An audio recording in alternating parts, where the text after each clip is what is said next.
In the midst of a world that never stops talking, where the noise of the crowd drowns the whispers of the soul, there lies a forgotten pathway.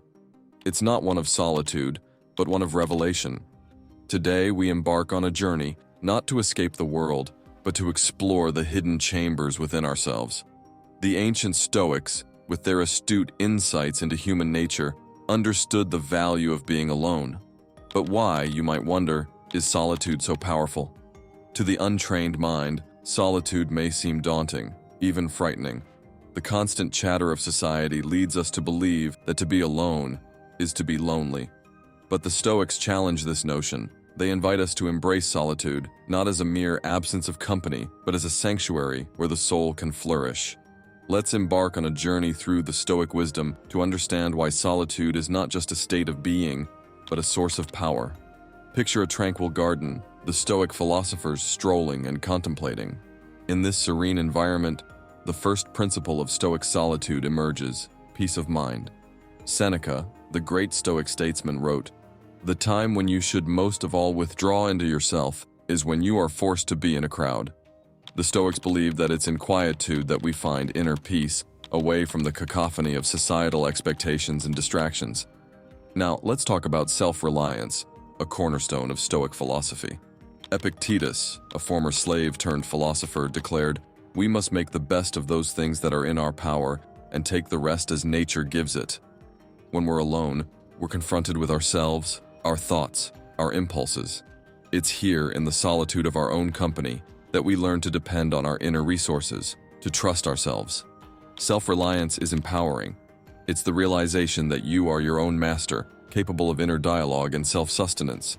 But solitude isn't just about being alone with our thoughts, it's also about self-improvement. Marcus Aurelius, the philosopher king, urged us to retreat into the fortress of our own minds, which he deemed invulnerable to the outside world. In solitude, we can focus on our personal development without interruption. We can study philosophy, practice virtues, and examine our lives. It's the perfect time for what the Stoics called the inner citadel to be fortified.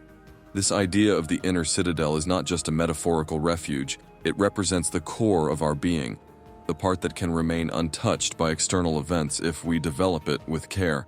When we enter solitude, we are like architects and warriors in equal measure, building our inner defenses and preparing ourselves for the battles ahead. But what does it mean to fortify this citadel? It begins with self-improvement. In solitude, we are given an invaluable opportunity to reflect on our actions, our decisions, our habits. We can analyze our past with a clear eye, learning from our mistakes rather than being doomed to repeat them.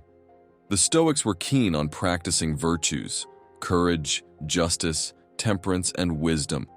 These were the four cardinal virtues they strived to live by.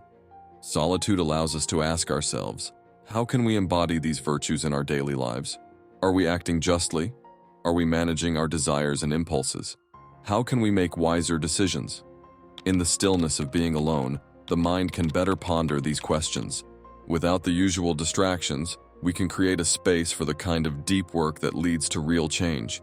We can set goals, read extensively, write our thoughts, and meditate on our place in the cosmos. This is not merely introspection, it is active self-construction. Let's consider also the Stoic exercise of premeditatio malorum, the premeditation of evils. In solitude, one can calmly contemplate potential future hardships, not to dwell on them pessimistically, but to prepare oneself to face them with equanimity.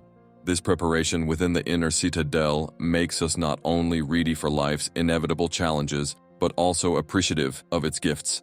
To fortify our inner citadel is to build resilience, character, and virtue. It is to engage in a dialogue with oneself that is at times challenging but always rewarding. Solitude, from a Stoic perspective, is not an escape from the world. It is a return to a home within us, from where we can emerge stronger and more prepared to live a life of purpose. Another power of solitude, as the Stoics saw it, is freedom. When you're alone, you're free from the tyranny of other people's opinions. There's a certain liberty in knowing that for the moment, the only person you need to satisfy is yourself. This is not to promote selfishness, but to understand that freedom comes with self-sufficiency, and in solitude, self-sufficiency is cultivated. Indeed, it would be remiss to discuss the powers of solitude without acknowledging the dragons that lurk in the silence. Solitude, with its quietude, can become a mirror reflecting our deepest fears, insecurities, and unresolved conflicts. It is in these silent moments that the whispers of our inner demons can become roars. But why, you may ask, should one willingly enter this arena with one's own shadows? The Stoics believed that there is no wisdom without facing the entirety of oneself, including the parts we hide from the world and often from our conscious selves. Epictetus famously stated, "It is not what happens to you, but how you react to it that matters." In solitude, our reactions are not for show. They are real and raw, and they teach us about who we truly are. These challenges are the trials by fire for our character. When we sit with discomfort, we learn not to run from it, but to understand it. To dismantle our fears, we must first know them. Solitude offers this intimate knowledge by removing the distractions that usually shield us from self-examination. And as we confront these inner demons, we begin the process of resilience. Each fear understood, each insecurity faced, each shadow brought into the light adds a stone to the fortress of our inner citadel. This is the real strength that the Stoics sought, the ability to stand firm within oneself, regardless of the storms without. This confrontation within solitude does more than just fortify us. It offers growth. In the soil of introspection, the seeds of wisdom find fertile ground. Each challenge overcome in the quiet of our minds contributes to our personal development, our capacity for empathy, our understanding of life. Solitude, then, becomes a crucible for transformation. The Stoics believed in the concept of amor fati, a love of fate. This means embracing everything that happens to us, including our own personal challenges in solitude. It is not merely about being resigned to fate, but actively loving it, knowing that even in struggle, there is the potential for a greater good. While solitude polishes the mirror of self, it also cleanses the lens through which we see others. It's easy to assume that solitude would create distance, but the Stoic perspective invites us to see it as a bridge rather than a barrier. Consider this. The more attuned we are to our own nature, the more capable we become in understanding those around us. Our personal insights illuminate the collective human experience. It is through knowing ourselves that we grasp the universal truths that bind us all, our struggles, joys, fears, and aspirations. When we return from our quiet sojourn, we don't come back empty-handed. We bring back the gifts of patience, empathy, and a renewed appreciation for the complexity of the human condition.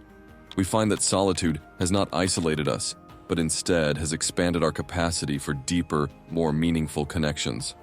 Stoicism teaches us the value of authenticity.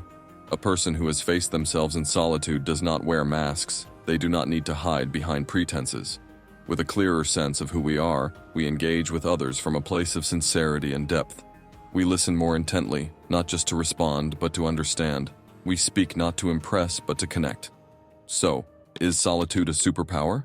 According to the Stoics, it is. It's the silent soil in which our inner strength takes root, the backdrop against which we paint our most authentic lives. It is in the quiet moments alone that the Stoic wisdom whispers its truths to us.